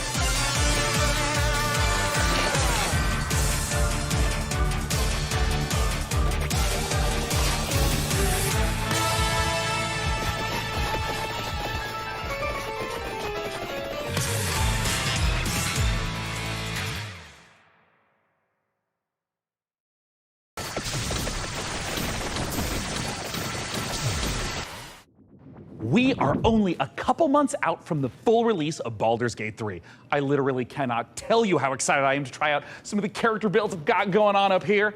I'm thinking of running like a mage tank kind of vibe. And wait, Frank, can you generate like an awesome character art for me in like a D&D style? Like, look, I want to be a wizard, like fully Gandalf'd out with like a staff and like blasting spells like that. Can you like give me a sample piece of art? One moment. Here you are, Sean. Oh, dear God. This was generated in seconds, while a professional artist's work would take hours, if not days. Yes, that is true. It's hard to tell this wasn't the work of a trained professional, but do you have any professional artist work, you know, just to like compare? I do. Thanks to the YouTube animators extraordinaire at Mashed. Here's an original animation for Larian's Baldur's Gate 3. My fellow adventurers, the road to Baldur's Gate has been long. We have fought cultists of a strange new god, battled packs of fearsome gnolls, and gone toe-to-toe with creatures from beyond this plane. And today we faced our greatest foe yet. He was just so strong. And I think his blood was acid? I'm not sure how that even works, like anatomically. Tomorrow, we find higher ground, then rain down upon him with 100 arrows. No, first I will incapacitate him with a fit of hideous laughter. Then we will fill his bog with grease and set it on fire. And if he attempts to escape the blaze, fear not, for I will keep my eye out for him. Please don't. Even Lae'zel's puns are more amusing. Among Githyanki, I am considered extremely humorous. Enough! We must defeat this foe. Somewhere within these twisted swamps dwells a hag who possesses a potent potion, an elixir that could grant us the ability to converse with the creature. However, attaining it will necessitate a trade. Give me his spleen. Steel your nerves, friends. I will now attempt to reason with the creature. Most mighty beast, though you defeated us once, we have returned to seek your guidance. Impart your knowledge upon us, and teach us the source of your power. It's here. Frog. Oh, I didn't know you speak frog. Gosh, I'm so sorry about yesterday. I'm so embarrassed. You know, ever since the hag turned me into a frog, I've been down in the dumps.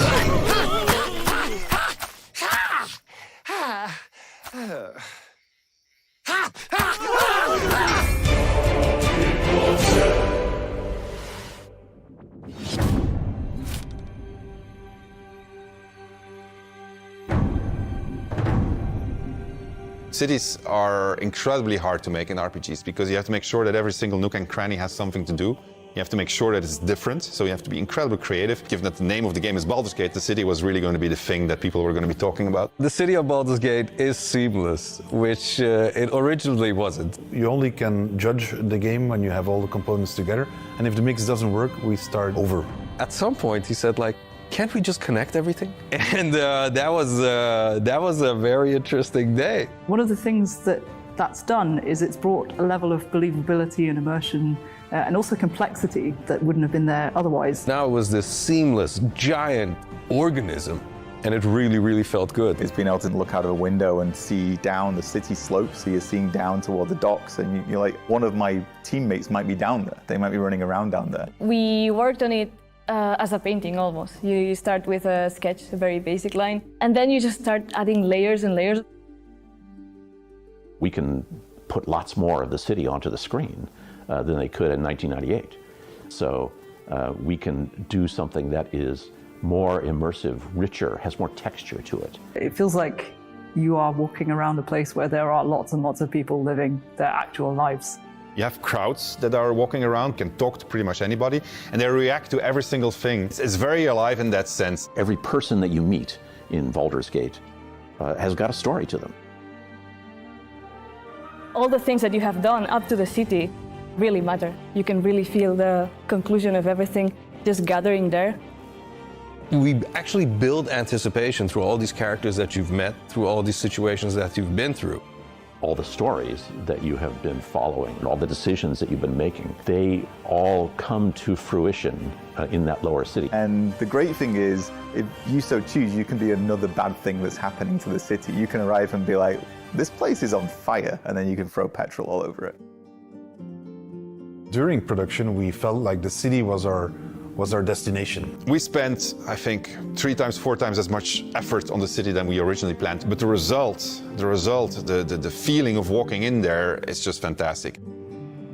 You have this constant jostling of things that are very much of the real world, and then you can indulge in the completely fantastical. And then when you walk into the city, the noise of everybody talking to each other, the knowledge that everywhere you look, you can go there and you can do something, the knowledge that you can fly through it, it's great. So the thing that I was the most afraid of when we started making this game turned out to be the thing that I'm the most proud of.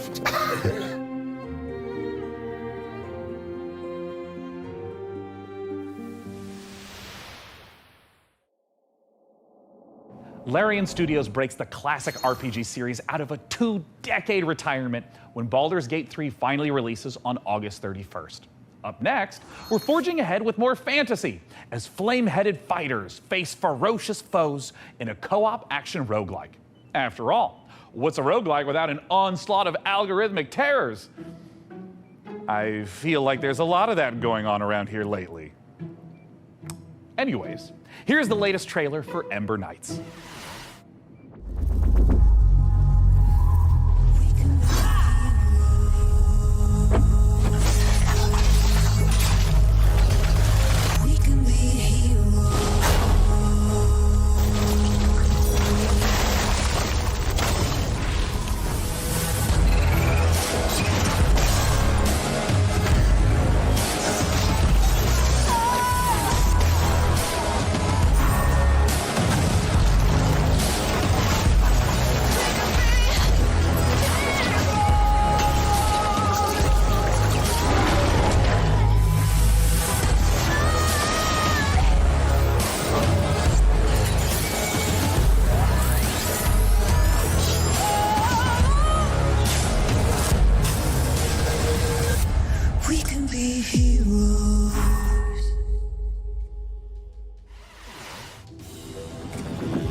What?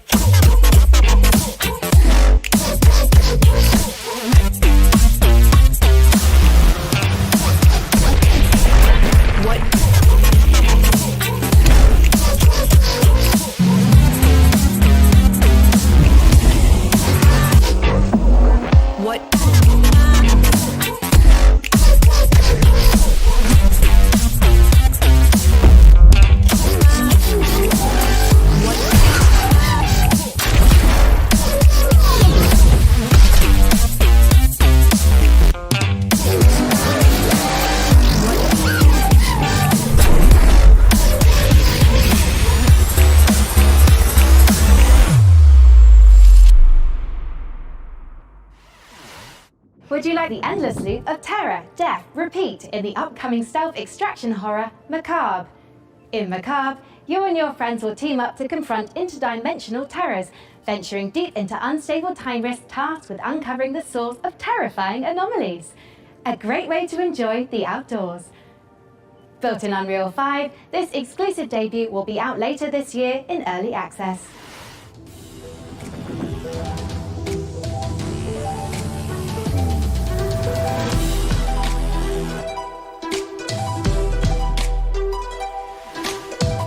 Seriously don't have any signal. Not even one bar, there's nothing. I can't get it. So, I forgot to mention, there's like a super weird, scary thing getting around inside the rift. The hell was that, a bear? Have you ever heard a bear sound like that before? I've never seen a bear before. You guys look lost. Come on.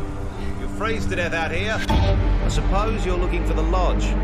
Here, take this. I call it the atomic space shifter.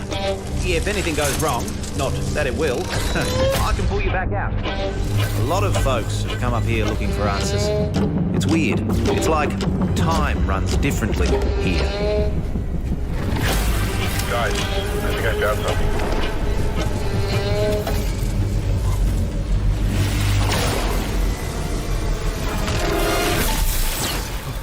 We gotta find the others, dude.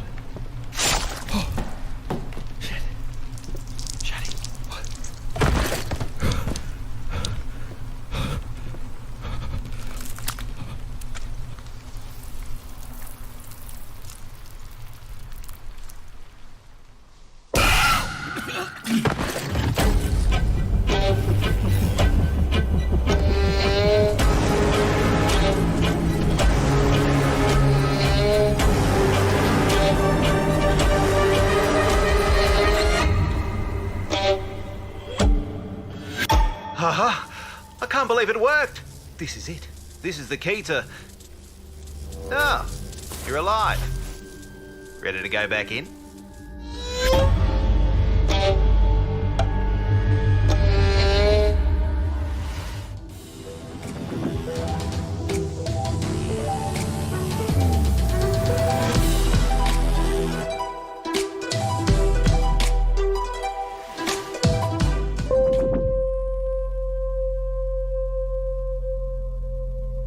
We thought we had billions of years before our sun died. We were wrong.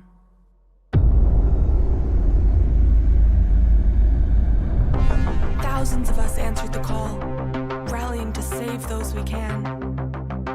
Every one of our ships a ray of hope. Captain, it is up to you to find us a new home, so we can plant the future seeds of humankind. Copy. Flying course now. Sector locked in.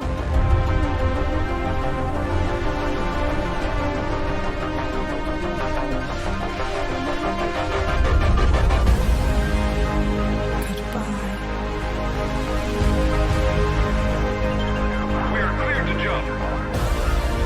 Prepare for warp jump in 3, 2, 1.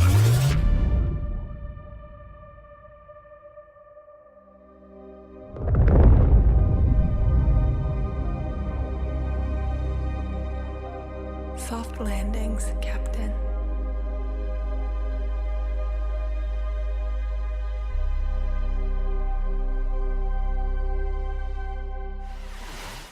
As great as Earthless looks, it makes you wonder, how are we in the real world gonna fare when our big, beautiful sun enters its twilight years? Me, I'm optimistic. Who knows what we'll achieve by then? Every billionaire-funded space rocket that detonates moments after takeoff is one more step on the winding road of progress. Up next, tie on those togas and make merry with fine wine as all roads lead to this newest city builder. Here's a first look at Nova Roma.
The Great War is over.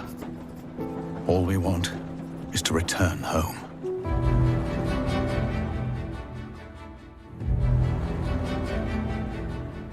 To the newborn Czechoslovakia we fought for.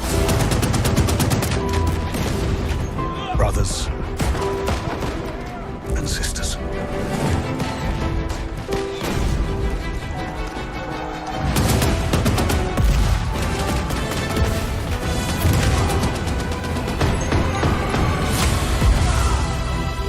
None of us thought this part of the journey would be the most difficult. We still hope to see our home once again.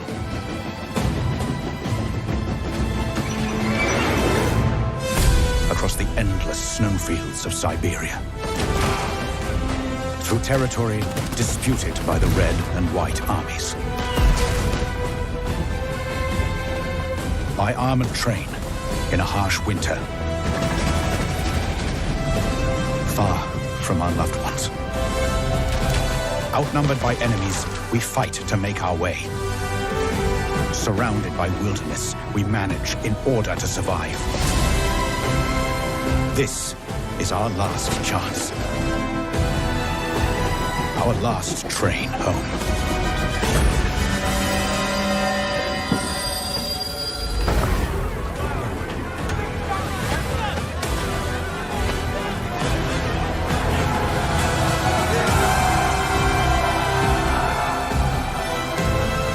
Will you lead us?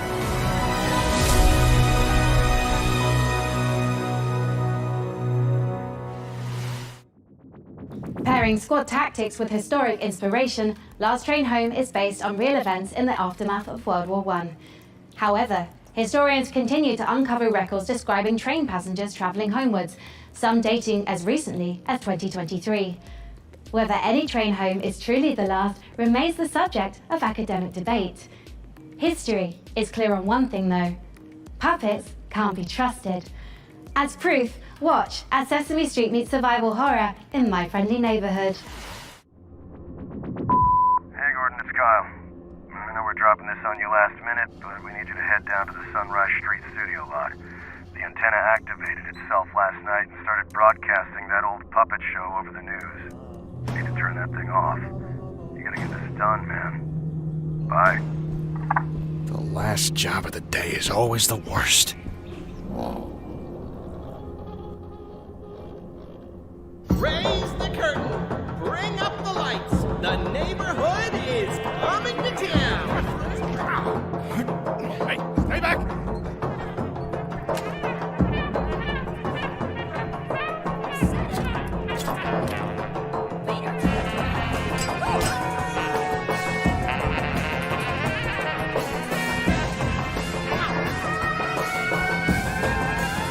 Let's do this.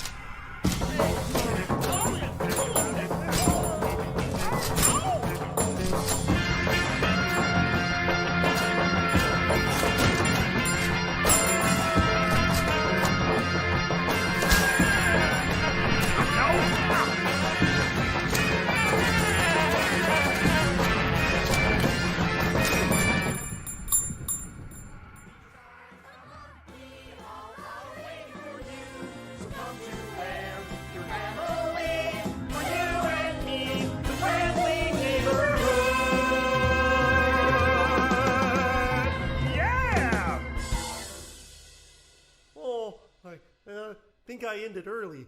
Can we go back to the beginning? A sprint victory and points up for grabs right here.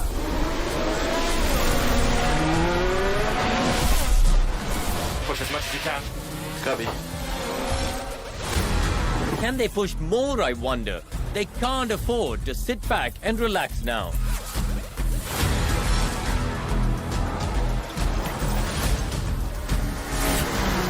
Are we in trouble or not?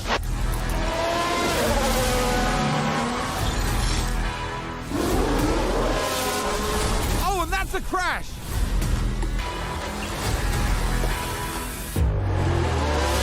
I push now, thanks for my push now. And McLaren with a great overtake! Stay right here, because we're just getting started.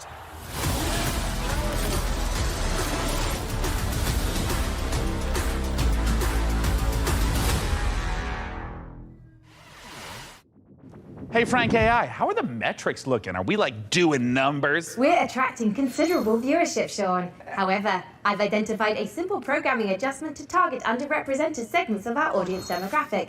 Shall I execute it? Well, hell yeah, let's do it. Ah, cornering the VTuber market. Smart, very smart. I'm just not really sure this is my vibe, but since we're on a time crunch, let's see what's next for Subnautica Likes in Space with a trailer for Breath Edge 2.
Man, there are so many great video games in this year's show. Frank AI, what do we know about sand? Sand is a fine granular substance composed of mineral particles. It is finer than gravel, but coarser than silt. Yes, but it's also a brand new survival game set in an alternate history where Austro-Hungarian soldiers smuggle space salvage across alien deserts. I don't understand that sentence. Would you like to hear more about sand types? Oh, no need. I'm about to know plenty. Let's take a look at sand.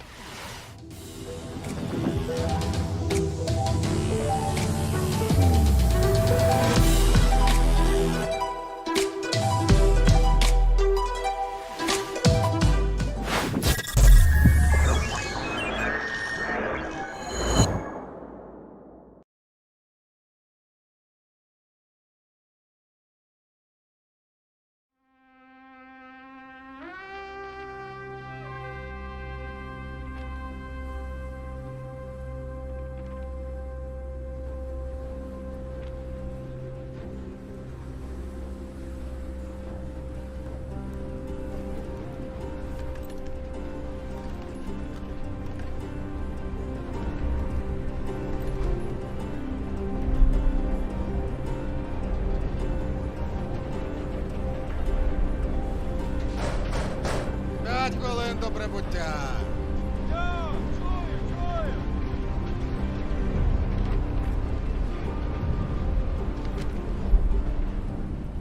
Завітайте в Лазуровий порт. У нас найкращі пляжі, готелі та ресторани. Файно! Замовлю собі багатського м'яса та пива.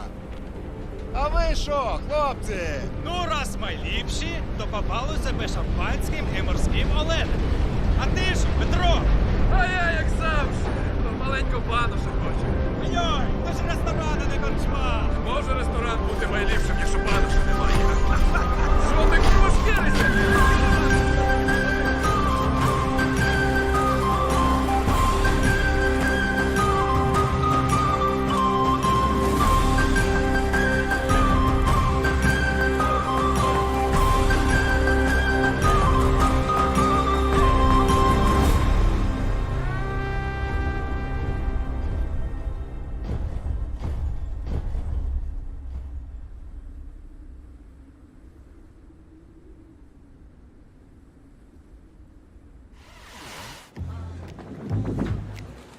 We have reached the end of this year's show, and we're saving something very exciting for the end. Dune Awakening, the survival MMO adaptation of the classic sci-fi series. Frank AI, what have you got for us for the big finale? If you like, I could fill the room with sand. That's a little literal, don't you think? But what if we had, like, costumes? Oh, Dune's got some really cool costumes. We have the still suits, the royal garments. Oh my God, I could dress up maybe as like a giant sandworm. It will require 3 million teraflops of processing power to render you as a sandworm, Sean. I mean, don't worry about it. We can skip the costuming. It's just something that like Frankie and I used to do. Like, not you, like the real Frankie with the fun hair who's not a computer.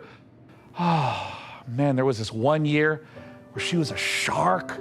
And then, and she was like a mech pilot, and I had a spaceship. And there was this other time with togas, and I had this really nice robe. Anyways, just forget it. I'm living in the past. I shouldn't even miss this stuff. I mean, we're adults, right? Frankie Ward? Do you still want to do the costumes bit, Sean?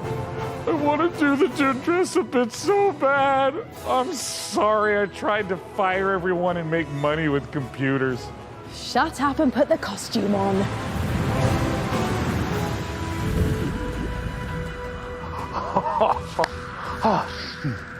Frankie, would you do the honors? Gladly. Here is an exclusive interview with the team making a survival MMO that's more sought after than a suitcase stuffed with spice melange. It's Dune Awakening.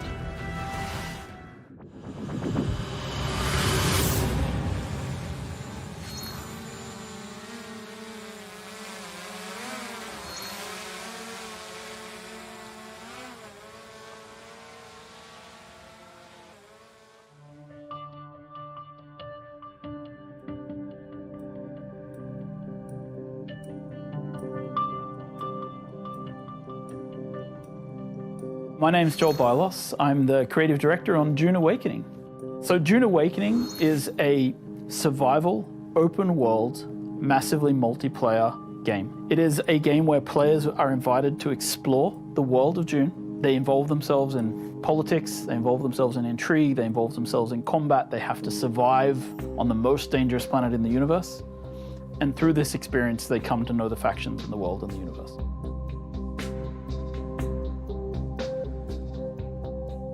So when Dune Awakening begins, you are a castaway on the planet in the deep desert, and all you have is a knife that you've made out of scrap metal. And you need to creep into enemy camps and knife them in the back and steal the water from their steel suits. By the end of the game, perhaps you're running a guild. You have a fleet of vehicles, ornithopters flying in formation, sandbikes cruising across the desert beneath them, tanks kicking up a cloud of dust as you drive to a spice blow in the distance in order to harvest with your guild. And you see in the distance another guild coming towards you, and just as you clash, you hear the rumble of a sandworm coming. That's combat in Dune Awakening. My name is Viljar Sommerbach. I'm the game director on Dune Awakening. You start out in the desert, surviving, clinging to life, and in the end, you might become someone like the Baron Harkonnen, and then you try to cling to power. Arrakis is the most dangerous planet in the universe. Surviving on Arrakis means that you need to prepare for sandstorms, you need to find water, it's a constant threat against survival. The sandworm, every time you try to cross the desert, the sandworm will come. You will sometimes outrun it, sometimes you may not.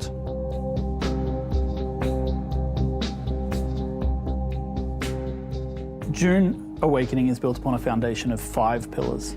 Survival, which is obviously everything you'd expect to see in a survival game. It's water discipline, it's the surviving the sandstorms that sweep across Arrakis. Then we have politics and intrigue, which speaks to the faction gameplay of the game. It's about, siding with one of the factions, thinking about how they work together, perhaps assassinating members of the other factions. Then there's infinite exploration. Infinite exploration, which is one of the things I'm most excited about, is how the world changes over time. We have a concept called a Coriolis storm, and when it sweeps across the landscape, the sands shift, revealing new points of interest, hiding others, making the game renewed every week. Then we have combined arms. Combined arms is our combination of vehicles, melee combat, range combat, and abilities all working together to create a seamless sandbox combat experience. And finally, we have expression and customization, which is really more than just talking about the visual expression and customization, which of course we have armor sets and clothing and a robust character creation. But in addition to that, it's really about play the way you want to play. Do you want to be a trader? You can do that. Do you want to be a fighter? Of course you can do that. Do you want to be a spy? Maybe that's the gameplay you're looking for. All of these things built into these pillars. So the journey of the player, we've divided that into 4 parts. We think of them as survive, protect, expand, control. The survive part means that you're up against the planet itself and you're clinging onto life. In the protect phase, you've gathered some stuff, you might have a base, but you also want to make sure that nobody else comes to take it away from you, so you try to build defenses and make sure that your base is in the clear. Then, in the expand phase, you lift your gaze and you look around and you see that others have stuff as well, and you might want to take their stuff. Then, in the control phase, you may find yourself being a part of a guild or even the leader of a guild. Then, the goal is to control the flow of spice on Arrakis. However, you're never safe. There's always someone lurking around the corner. Can you really trust your second in command? So the goal of the control phase is that you are clinging to control. Whenever you get into combat in the desert of Arrakis, try to get it over with quickly, because not only are you fighting human combatants, but the planet Arrakis itself is the greatest protagonist there is.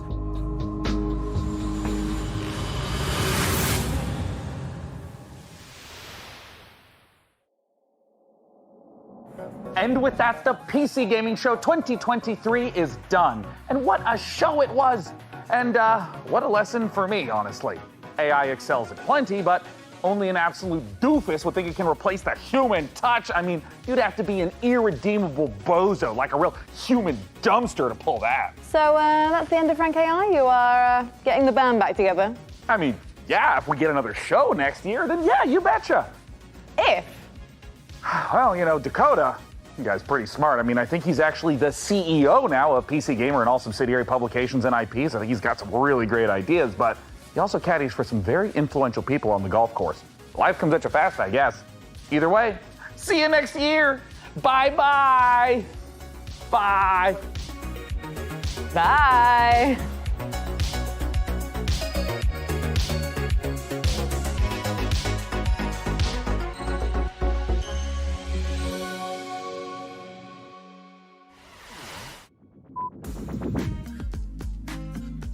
Camera speed. Hold on, my lips are sweating. Okay, here it comes. Okay, here it is. Everyone quiet on set, here I come. This is the big moment, okay? Necessary data acquired. We want them to be able to react in the middle of a battle with maneuvering, with using abilities, with targeting things more carefully. And so we've slowed it down just a little bit to give players that breathing room to be able to express their skill. I don't know what to do now. Imagine if I continued reading on that take that was above average. Imagine that. That's not all. Oh, fucking balls. Here we go, one more time. Oh, hold on. I have a rogue shoelace. No! It's solved. I solved the problem. Talent took care of it by himself. Talent is an adult. I'm ready. Tell me when. If there was an award for being unbearably cute while also being unbearably fun, there's no question it'd be down to the wire between Critter Cove and yours truly. Now, I've been following Stormgate for years at this point, but for those of us who aren't me, tell us, what the fuck was that intro? Frank AI, how are the metrics looking? We're attracting considerable viewership, John. Keep going, keep going. Oh. Holy fucking shit. I really apologize, everyone. Don't get ice cream next year's show. I mean, Jesus. Holy shit. It's not fair because I had to keep my mouth like this and no, breathe firmly out of my mouth. This is very difficult job. Sorry. Shoot, did it hit you? I'm so sorry. I really apologize, everyone. I farted in it. It smells like an abandoned pig farm up here on set. It's close to the end bit. You could have farted in the makeup chair with your ball cap on. Oh my god. Okay. All right, okay.